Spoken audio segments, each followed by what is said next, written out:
तक उमेश के शरीर में भरी थी प्रेशर पंप से हवा।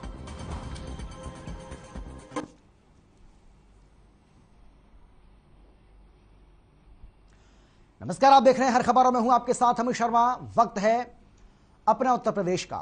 योगी आदित्यनाथ ने दोबारा से यूपी के मुख्यमंत्री पद की शपथ ले ली है। योगी का शपथ ग्रहण समारोह लखनऊ के प्रधानमंत्री अटल बिहारी वाजपेयी एकाना स्टेडियम में हुआ और ऐसा पहली बार हुआ है जब यूपी में 35 साल के बाद किसी पार्टी को लगातार दूसरी बार बहुमत मिला। शपथ ग्रहण समारोह में पीएम नरेंद्र मोदी समेत कई केंद्रीय मंत्री, बीजेपी शासित राज्यों के मुख्यमंत्री भी मौजूद रहे। इसके अलावा देश के बड़े उद्योगपतियों को भी शपथ ग्रहण समारोह में शामिल होने का निमंत्रण भेजा गया था। इतना ही नहीं, योगी आदित्यनाथ ने खुद फोन कर एसपी संरक्षक मुलायम सिंह यादव, पूर्व सीएम अखिलेश यादव और बीएसपी प्रमुख मायावती को शपथ ग्रहण समारोह में शामिल होने का न्योता दिया था। समारोह में इसके अलावा सोनिया गांधी, प्रियंका गांधी, राहुल गांधी को भी न्योता भेजा गया था।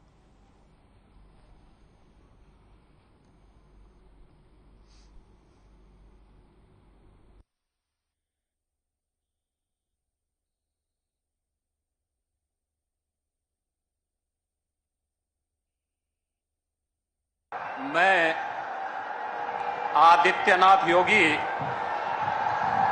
ईश्वर की शपथ लेता हूं कि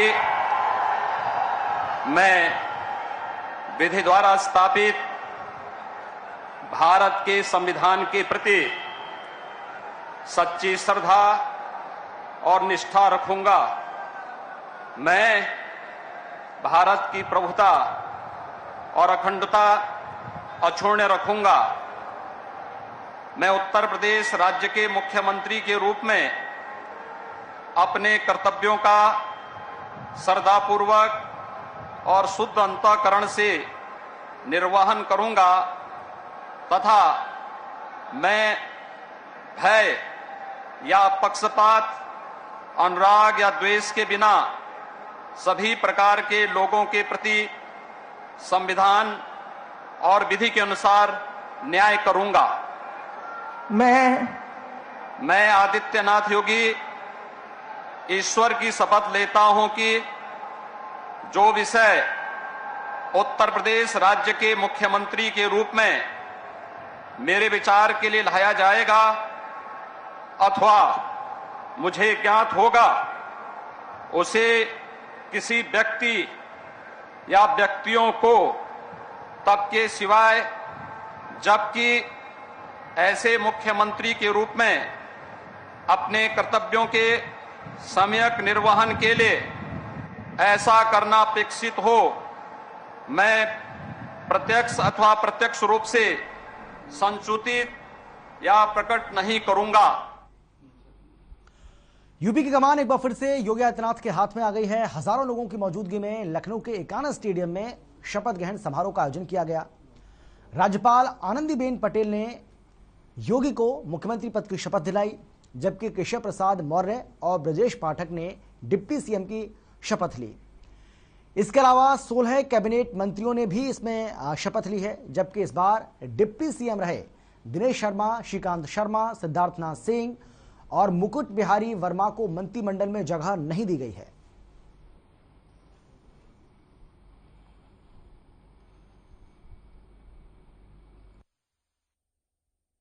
मैं केशव प्रसाद मौर्य ईश्वर की शपथ लेता हूं कि मैं विधि द्वारा स्थापित भारत के संविधान के प्रति सच्ची श्रद्धा और निष्ठा रखूंगा।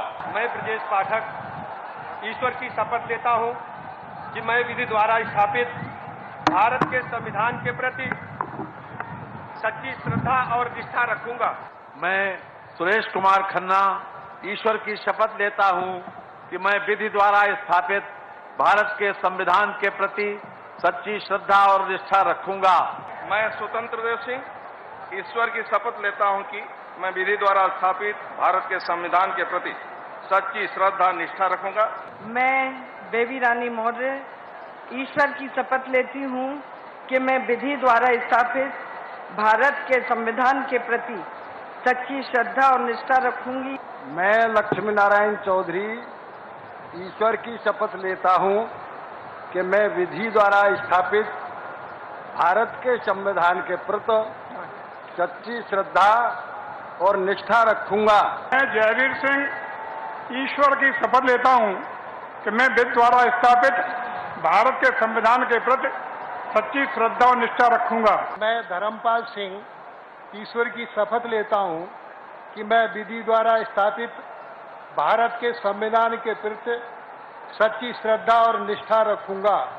मैं नंद गोपाल गुप्ता नंदी ईश्वर की शपथ लेता हूं कि मैं विधि द्वारा स्थापित भारत के संविधान के प्रति सच्ची श्रद्धा और निष्ठा रखूंगा। मैं भूपेंद्र सिंह चौधरी ईश्वर की शपथ लेता हूं कि विधि द्वारा स्थापित भारत के संविधान के प्रति सच्ची श्रद्धा और निष्ठा रखूंगा। मैं अनिल राजभर ईश्वर की शपथ लेता हूं कि मैं विधि द्वारा स्थापित भारत के संविधान के प्रति सच्ची श्रद्धा और निष्ठा रखूंगा। मैं जितेंद्र प्रसाद ईश्वर की शपथ लेता हूं कि मैं विधि द्वारा स्थापित भारत के संविधान के प्रति सच्ची श्रद्धा और निष्ठा रखूंगा। मैं राकेश सचान ईश्वर की शपथ लेता हूं कि मैं विधि द्वारा स्थापित भारत के संविधान के प्रति सच्ची श्रद्धा और निष्ठा रखूंगा। मैं अरविंद कुमार शर्मा ईश्वर की शपथ लेता हूं कि मैं विधि द्वारा स्थापित भारत के संविधान के प्रति सच्ची श्रद्धा और निष्ठा रखूंगा। मैं योगेंद्र उपाध्याय ईश्वर की शपथ लेता हूं कि मैं विधि द्वारा स्थापित भारत के संविधान के प्रति सच्ची श्रद्धा और निष्ठा रखूंगा। तो सीएम योगी ने दूसरी बार यूपी के मुख्यमंत्री पद की शपथ ली है। योगी के इस शपथ ग्रहण समारोह में 12 राज्यों के सीएम मौजूद रहे। वहीं हरियाणा के मुख्यमंत्री मनोहर लाल ने भी इस कार्यक्रम में शिरकत की। यूपी में बीजेपी की सरकार दोबारा आने पर सीएम मनोहर लाल ने योगी आदित्यनाथ को सीएम बनने की शुभकामनाएं दी, उन्हें बधाई दी।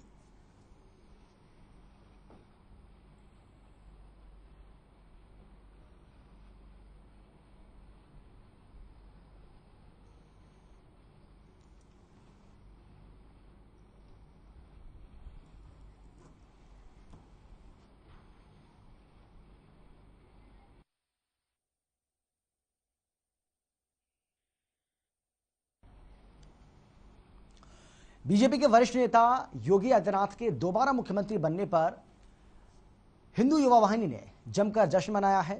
वहीं शपथ समारोह में हिंदू युवा वाहिनी के दिल्ली प्रदेश अध्यक्ष दिनेश अग्रवाल पहुंचे, जहां उन्होंने कहा है कि एक बार फिर से प्रदेश में भगवा सरकार बनी है और हिंदुओं का मान बढ़ा है।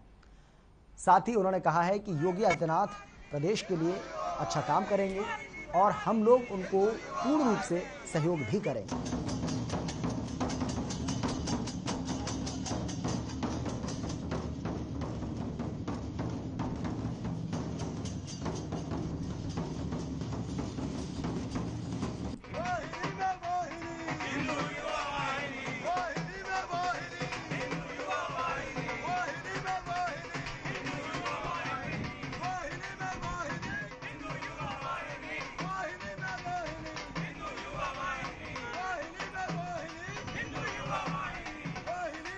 तो लखनऊ की आज की तस्वीर आपको हम दिखा रहे हैं, जहां पर हिंदू वाहिनी के जो कार्यकर्ता हैं उनकी ओर से किस तरीके से मुख्यमंत्री बनने पर योगी आदित्यनाथ के दोबारा से जश्न मनाया गया, किस तरीके से उनके समर्थन में जमकर नारेबाजी की गई, उसकी ये तस्वीरें यहां पर आपको हम दिखा रहे हैं। जगह जगह उनके पोस्टर्स लगाए गए थे।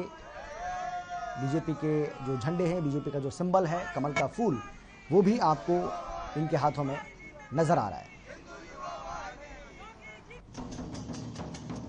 देखिए, आज फिर अवध के सिंहासन पर 4 दशकों के बाद भगवा सरकार की दूसरी बार वापसी हुई है।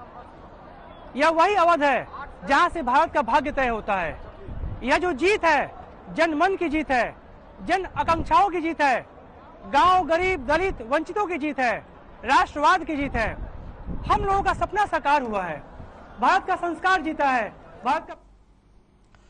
अयोध्या में चैत्र नवरात्रि मेले को लेकर नवागत रेजिडेंट मजिस्ट्रेट प्रशांत कुमार ने प्रेस कॉन्फ्रेंस की, जिसमें मेले के सुझाव दिए गए और संबंधित अधिकारियों को त्वरित कार्रवाई करने के निर्देश भी जारी किए गए। इस बैठक में प्रेस क्लब अयोध्या के अध्यक्ष महेंद्र त्रिपाठी, वरिष्ठ पत्रकार कमलाकांत, सुंदरम सिद्धार्थ श्रीवास्तव, मेला परासरण प्रभारी दीपचंद्र राही सहित कई अधिकारी और नागरिक मौजूद रहे।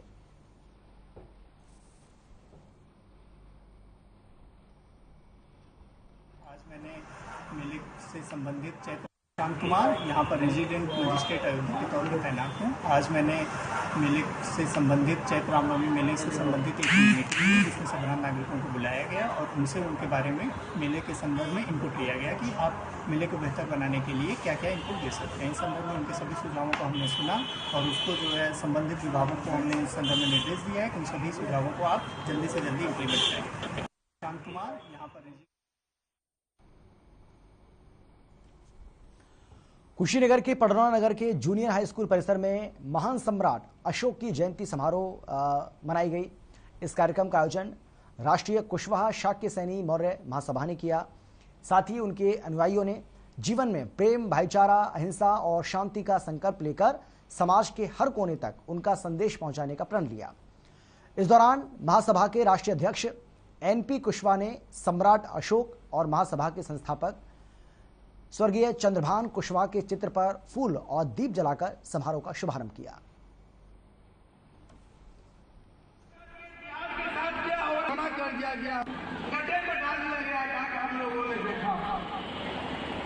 इसलिए कहना पड़ रहा है हमारे अभी संचालक महोदय ने कहा है कि सम्राट नहीं बोलिएगा, मैं उसमें बोल रहा हूँ।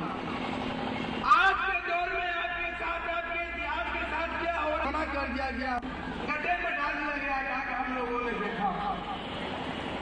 इसलिए कहना पड़ रहा है हमारे अभी संचालक महोदय ने कहा है कि सम्राट नहीं बोलिएगा, मैं उसमें बोल रहा हूँ।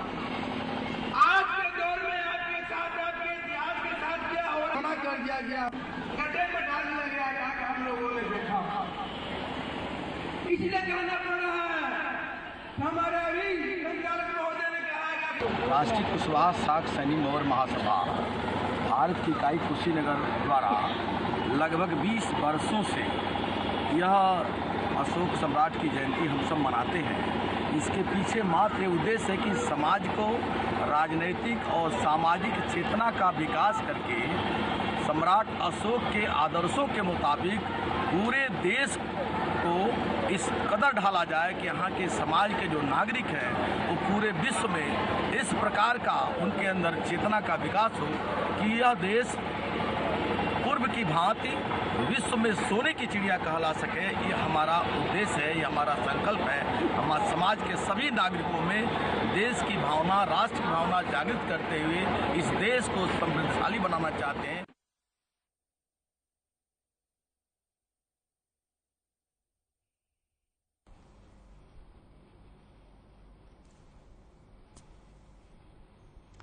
लखनऊ में ट्रैफिक पुलिस को एक बड़ी लापरवाही उसके सामने आई है, जहां खुलेआम लखनऊ की सड़कों पर ट्रैफिक पुलिस ओवरलोडिंग करवा रही है। आपको बता दें कि टेम्पो जिसका नंबर है UP 32CN 9955 का चालक लोगों की जान के साथ खिलवाड़ कर रहा है। टेम्पो चालक ज्यादा क्षमता में लोगों को टेम्पो में बैठा रहा है, जिसके चलते ओवरलोडिंग से बड़ा हादसा कभी भी हो सकता है। साथ ही ओवरलोडिंग टेम्पो का वीडियो भी वायरल हो रहा है।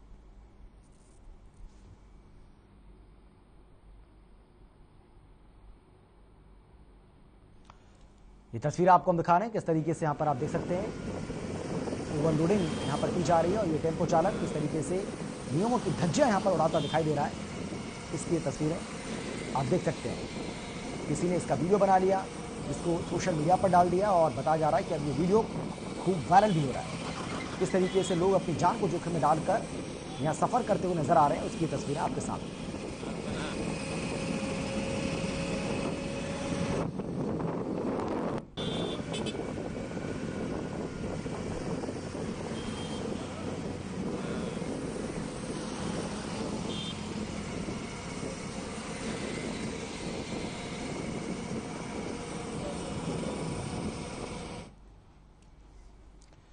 लखनऊ के थानापारा के डूडा कॉलोनी में पुरानी रंजिश के चलते युवक को गोली मार दी गई। आरोपी गोली मारकर मौके से फरार हो गया, जिसके बाद घायल को इलाज के लिए अस्पताल में भर्ती कराया गया। वहीं मौके पर पहुंची पुलिस ने मामला दर्ज कर लिया है और कार्रवाई भी शुरू कर दी है।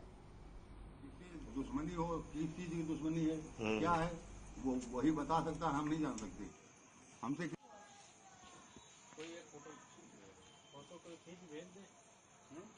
कौन गोली मारा है? हमको नहीं मालूम ये। अच्छा, ये पता चला आपके लड़के को गोली मार दी है। अच्छा, अभी तक पुलिस हमसे नहीं हुई। कई बजे की लगभग घटना है ये सुनने में आया था? वही आता जाता रहता है, जब तक जिससे दुश्मनी हो, किस चीज की दुश्मनी है, क्या है, वो वही बता सकता है, हम नहीं जान सकते। हमसे पेट्रोल डीजल के दाम हफ्ते में तीसरी बार बढ़ चुके हैं। शुक्रवार को तेल कंपनियों ने एक दिन की राहत के बाद पेट्रोल की कीमत में 80 पैसे, डीजल की कीमत में भी 80 पैसे का इजाफा कर दिया। नई दरें आज से लागू हो गई। अब दिल्ली में पेट्रोल 97 रुपये 81 पैसे प्रति लीटर, तो डीजल 89 रुपये 7 पैसे प्रति लीटर के हिसाब से मिल रहा है। पूरे देश में मंगलवार को और बुधवार को लगातार 2 दिन पेट्रोल और डीजल के दामों में इजाफा हुआ, लेकिन मंगलवार को डीजल पेट्रोल के दामों में 80-80 पैसे प्रति लीटर का इजाफा होने के बाद बुधवार को दिल्ली में पेट्रोल और डीजल के दाम 80 पैसे और मुंबई में 85 पैसे बढ़ाए गए थे। गुरुवार को पेट्रोल डीजल के दाम नहीं बढ़े, यानी कि दाम स्थिर रहे, लेकिन सीएनजी और पीएनजी की कीमतों में इजाफा किया गया था। दिल्ली में सीएनजी के दाम 50 पैसे प्रति किलो और पीएनजी के दाम में 1 रुपये प्रति किलो का इजाफा किया गया। लेकिन तेल कंपनियों ने मंगलवार को घरेलू गैस सिलेंडर की कीमत में भी 50 रुपये की वृद्धि कर दी। दामों में बढ़ोतरी के बाद बिहार, मध्य प्रदेश, झारखंड, उत्तर प्रदेश और छत्तीसगढ़ में 14.2 किलो का बिना सब्सिडी वाला गैस सिलेंडर 1000 रुपये के ऊपर पहुंच चुका है।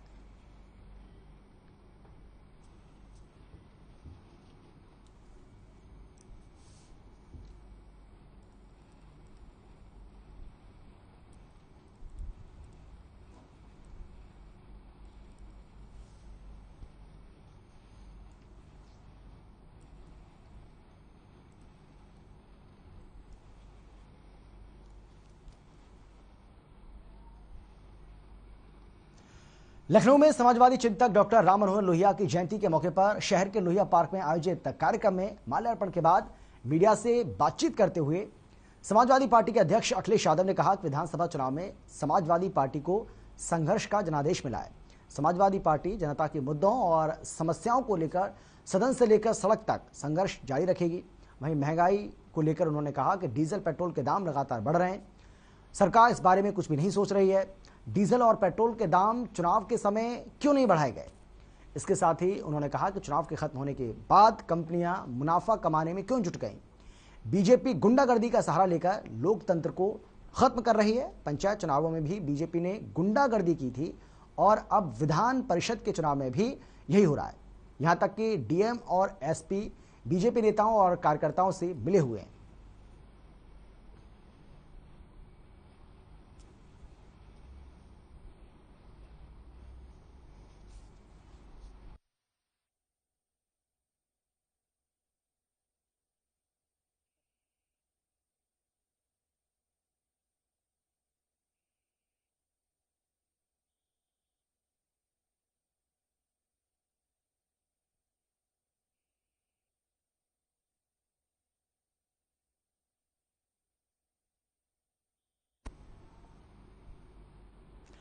और अब खबर है कुशीनगर से, जहां पुलिस, स्वाट और बदमाशों के बीच में मुठभेड़ हुई।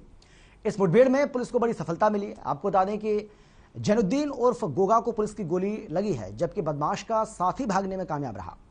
आपको बता दें कि बदमाश और उसके साथी राजा खरवार के बाइक से फाजिल नगर सड़क से गुजरने की स्वाट टीम को सूचना मिली थी, जिसके बाद टीम ने घेराबंदी की तो दोनों बदमाश फायरिंग करते हुए भागने लगे। पुलिस की जवाबी कार्रवाई में बाइक चला रहे जैनुद्दीन के दाहिने पैर में गोली लगी, जिसमें वो घायल होकर गिर पड़ा।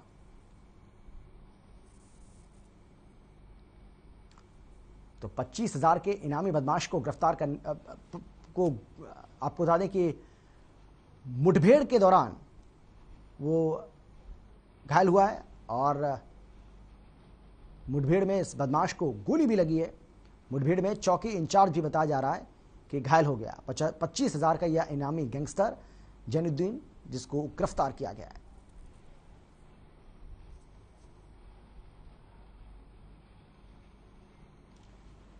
लखनऊ में पुलिस को बड़ी कामयाबी हाथ लगी है। लखनऊ के हसनगंज इलाके में पुलिस ने मुठभेड़ के दौरान 1 लाख के इनामी बदमाश को मार गिराया। मृतक जो बदमाश है अलीगंज ज्वेलर्स लूटकांड में वांटेड चल रहा था। आपको बता दें कि मृतक बदमाश शाहजहांपुर का रहने वाला था और उसका असली नाम राहुल था। मृतक बदमाश पर तिरुपति ज्वेलर्स के यहां कर्मचारी की हत्या कर लूटपाट करने का आरोप भी लगा। इंस्पेक्टर अलीगंज धर्मेंद्र यादव के मुताबिक शुक्रवार तड़के करीब 3 बजे पुलिस चेकिंग के दौरान बाइक सवार को रोका गया और पुलिस के रोकने पर बाइक सवार युवक भागने लगा। संदेह होने पर पीछा किया गया तो उसने पुलिस टीम पर फायरिंग कर दी। जवाबी फायरिंग में वो घायल हो गया। अस्पताल में डॉक्टर ने उसे मृत घोषित कर दिया। मृतक बदमाश के पास से कई कारतूस और कीमती जेवरात बरामद किए गए।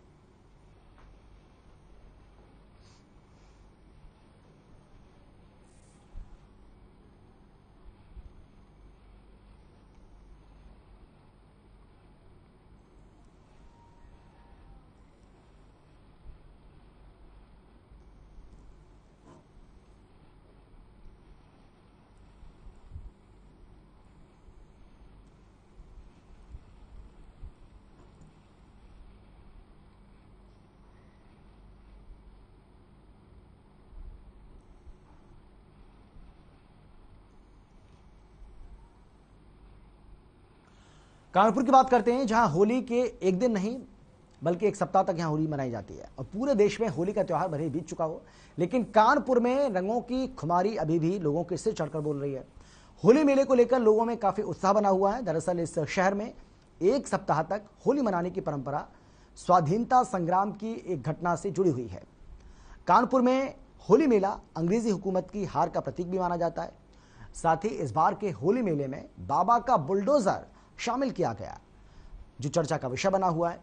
आपको हम बता दें कि शहर में रंगों की टोली निकालने से पहले रज्जन बाबू हटिया पार्क में कानपुर जिलाधिकारी नेहा शर्मा ने शहीदों के चित्र पर पुष्प अर्पित किए, जिसके बाद झंडारोहण करके गंगा मेले का शुभारंभ किया गया और साथ ही जिलाधिकारी ने आपसी सौहार्द और शांतिपूर्वक गंगा मेला मनाने की आम जनता से अपील भी की।